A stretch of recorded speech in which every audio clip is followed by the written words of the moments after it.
ये कहानी है जेनी की, जो एक लग्जरी लाइफ जीना चाहती है, जिस वजह से वो स्कूल और उसके बाहर चोरियां करती है और इसी बीच वो कुछ अनजान लोगों के साथ गलत रिलेशन भी बनाती है। तो आइए जानते हैं जेनी की पूरी कहानी को। अगर आपको मेरी वीडियोस अच्छी लगती हो तो इस वीडियो को लाइक कर दीजिए और चैनल पर पहली बार आए हो तो सब्सक्राइब करना ना भूलें। कहानी शुरू होती है फ्रांस के एक छोटे से टाउन से, जहाँ पर हम स्कूल में कुछ लड़कियों को देखते हैं, जिनमें हमारी मूवी की मेन कैरेक्टर जेनी भी शामिल है। यहाँ पर हो रही चोरी के कारण उनकी क्लास टीचर उन सभी लड़कियों को उनके लॉकर्स के लिए एक पैडलॉक देती है, पर ये बात किसी को नहीं पता थी कि वो चोर कोई और नहीं बल्कि जेनी है। अब लोगों की चीजें चुराना जेनी की आदत बन चुकी है। एक दिन जेनी एक महंगी शॉप से कुछ कपड़े चुरा लेती है, लेकिन वहाँ पर खड़े एक कस्टमर ने जेनी को चोरी करते हुए देख लिया था, जिसके बाद जेनी अपने घर चले जाती है। हम देखते हैं कि जेनी अपने अंकल आंटी के साथ रहती है, जो कि जेनी की चोरी की आदत से अब तक अनजान है। लेकिन जब वो दुकानदार उनके घर आकर ये बात बताता है, तब जेनी के कमरे की तलाशी ली जाती है और सच सबके सामने आ जाता है। इतना सब होने के बाद भी वो शॉपकीपर जेनी को माफ कर देता है और उसे पुलिस के हवाले नहीं करता। लेकिन इतना सब होने के बावजूद जेनी को अपनी आदतें गलत नहीं लगती। आगे हम देखते हैं कि जेनी की मॉम छोटी उम्र में ही जेनी को छोड़कर अपने बॉयफ्रेंड से शादी करने इटली चले गई थी, जिसके बाद जेनी को उसके अंकल आंटी ने ही पाला। अगले दिन जेनी चर्च के पैसों को चुराने का प्लान बनाती है, लेकिन जब रात को जेनी चर्च के पैसों को चुराने जाती है, तभी गार्ड उसको पकड़ लेता है और वो पुलिस को भी बुलाता है। तभी वहाँ चर्च का फादर आता है। वो जेनी को देखकर समझ जाता है कि जेनी कोई बुरी लड़की नहीं है। वो जेनी पर बिना कोई कार्रवाई के ही उसे जाने दे देता है। लेकिन जेनी उस रात अपने अंकल आंटी के सामने बहुत शर्मिंदा हो गई थी और अपना टाउन छोड़ने का फैसला करती है। इसके बाद वो अपनी पढ़ाई छोड़कर एक अमीर घराने में नौकरानी का काम करती है। जेनी को ये काम अच्छे से नहीं आता था, फिर भी उस घर के मालिक उसे नहीं डांटते थे।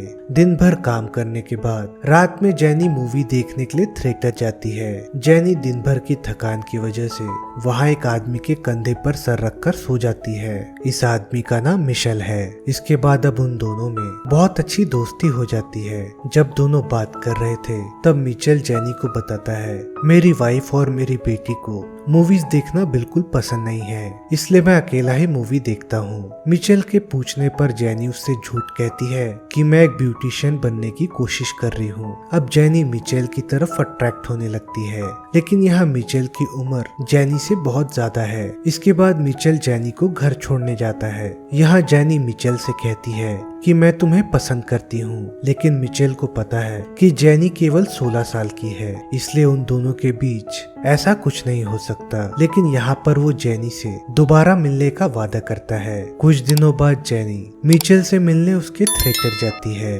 जहाँ पर वो बच्चों को म्यूजिक सिखाता था। उस दिन जेनी खुद को कंट्रोल नहीं कर पाती और मिशेल को किस करने लगती है, लेकिन मिशेल उसे समझाता है कि हमें एक दूसरे से रिलेशनशिप रखना सही नहीं है। ये सुनकर जेनी नाराज हो जाती है और गुस्से में चले जाती है। लेकिन कुछ दिनों बाद उनका अफेयर शुरू हो जाता है। दोनों एक दूसरे के साथ एक होटल रूम में आते हैं और वहाँ दोनों प्यार करते हैं। जिसके बाद जेनी मिशेल को सच कहती है कि वो एक अमीर घराने में नौकरानी का काम करती है, लेकिन इस बात से मिशेल को कोई फर्क नहीं पड़ता था। मिशेल इस अफेयर के साथ साथ जेनी को पढ़ने लिखने में भी मदद करता है और उसे टाइपिंग सीखने के लिए भी कहता है, जिसे सीखने के बाद वो सेक्रेटरी का काम कर सकती थी, जो उसके नौकरानी के काम से बहुत बेहतर था।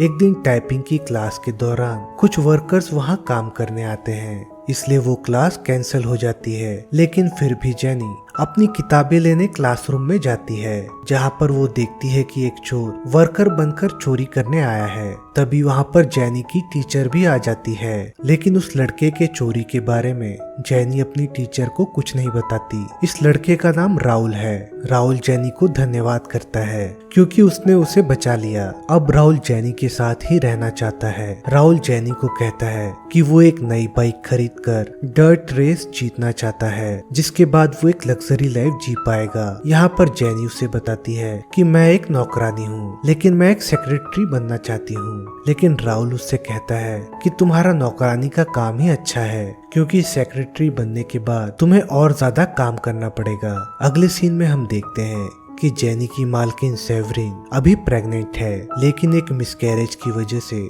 उसने अपने बच्चे को खो दिया। तब जाकर जेनी को समझ आता है कि एक माँ बनना कितना मुश्किल है। अब जेनी राहुल से प्यार करने लगी है और इसी दरमियान उसका मिचेल के साथ भी अफेयर चल रहा है। लेकिन एक दिन मिचेल को राहुल के बारे में पता चल जाता है और वो इस बात से नाराज होता है, लेकिन वो इसका फैसला जेनी पर ही छोड़ देता है। कुछ दिनों बाद जेनी के अंकल उससे मिलने आते हैं। जेनी अब भी अपने मॉम के लेटर का इंतजार कर रही है, लेकिन इतने सालों में उसे अपनी मॉम का एक भी लेटर नहीं मिला। अंकल के बताने पर जेनी समझ जाती है कि अंकल को पैसों की कमी है, लेकिन जब जेनी उनको पैसा देना चाहती है तब उसके अंकल इसके लिए मना कर देते हैं। लेकिन अंकल के पर्स में थोड़े पैसे देखकर उसके मन में फिर से चोरी करने का इरादा आता है। तब वो मिचेल के थ्रेटर से उसका एक इंस्ट्रूमेंट चुरा लेती है, लेकिन मिचेल को इस चोरी के बारे में पता चल जाता है। मिचेल इस बात से नाराज था कि वो जेनी को नहीं बदल पाया, इस वजह से वो जेनी से ब्रेकअप कर लेता है। जेनी अब पूरी तरह से राहुल की बातों में आ जाती है और उसके साथ मिलकर फिर से चोरी करने लगती है। लेकिन एक अच्छी बाइक खरीदने के लिए उनको बहुत से पैसों की जरूरत पड़ेगी, जो उसे अपने मालकिन के घर ही मिल सकते हैं। एक दिन डिनर पार्टी के दौरान जेनी मेहमानों के सभी पैसे और गहने चुरा लेती है और उस घर से भाग जाती है, जिसके बाद जेनी और राहुल भागकर एक समुद्र के किनारे आ जाते हैं। उनके पास रहने के लिए केवल 2 टेंट थे, लेकिन यहाँ जेनी राहुल के साथ बहुत खुश है। एक दिन जेनी को वहाँ पर एक ग्रेनाइट मिलता है, जो लड़ाई के दौरान वहाँ छूट गया था। तब राहुल उस ग्रेनेड को वहाँ ब्लास्ट कर देता है।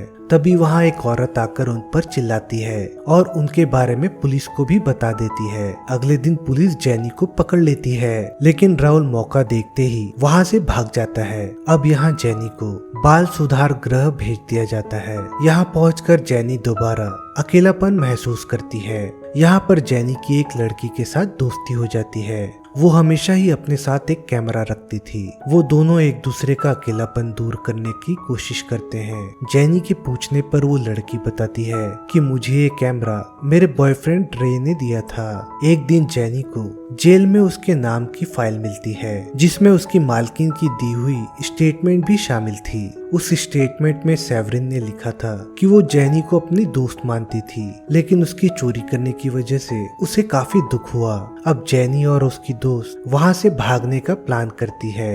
एक दिन वो दोनों उस लड़की के बॉयफ्रेंड रे की मदद से जेल से भागने में कामयाब हो जाते हैं। यहाँ रे भी एक चोर है, जिसने वॉर के दौरान बहुत सी चीजें चुराई हैं। वहाँ से निकलने के बाद जेनी उस लड़की को बताती है कि मैं प्रेग्नेंट हूँ और अब मैं अपने बॉयफ्रेंड राहुल को ढूंढने जाऊंगी। तब रे जेनी को थोड़े पैसे दे देता है और उसकी दोस्त उसे अपना कैमरा दे देती है और दोबारा मिलने का वादा करती है। अब जेनी अपने अंकल आंटी के घर वापस आती है। उसके अंकल आंटी को पता है कि जेनी एक फरार मुजरिम है। इसी वजह से उसकी आंटी ना ही तो उसे अपने घर में जगह देती है और ना ही कुछ खाने को। जेनी अब समझ चुकी थी कि वो अपने बच्चे को ऐसे नहीं पाल पाएगी, क्योंकि उसे नहीं मालूम कि राहुल कहाँ पर है। इसलिए मजबूरन एबॉर्शन कराने के लिए वो उस कैमरे को बेच देती है और छुपकर उसी टाउन में रहने लगती है। लेकिन पुलिस से बचने के लिए वो एक दिन थिएटर में घुस जाती है, जहाँ पर वो एक न्यूज रील देखती है, जिसमें वो सिपाहियों को देखती है जिनको इंडो चाइना वॉर के लिए भेजा जा रहा है और राहुल भी उसमें शामिल हो चुका है। राहुल को देखकर जेनी एबॉर्शन कराने का फैसला वापस लेती है, क्योंकि जेनी को अब एहसास होता है कि जो उसकी माँ के साथ हुआ वही राहुल ने उसके साथ भी किया, लेकिन वो अपनी माँ की तरह अपने बच्चे को नहीं छोड़ेगी। अब जेनी उस डॉक्टर के क्लिनिक से अपने कैमरे को दोबारा चुरा लेती है और कहीं दूर निकल जाती है। अंत में कुछ महीनों के बाद प्रेगनेंसी टेस्ट में जेनी को पता चलता है कि उसका बच्चा काफी स्वस्थ है और इसी के बाद ये मूवी यहाँ पर खत्म हो जाती है। आपको ये मूवी कैसी लगी मुझे कमेंट करके जरूर बताइए, और अभी तक लाइक और सब्सक्राइब न किया हो तो वो भी कर दीजिए। मिलते हैं अगली मूवी में, तब तक के लिए thank you and take care.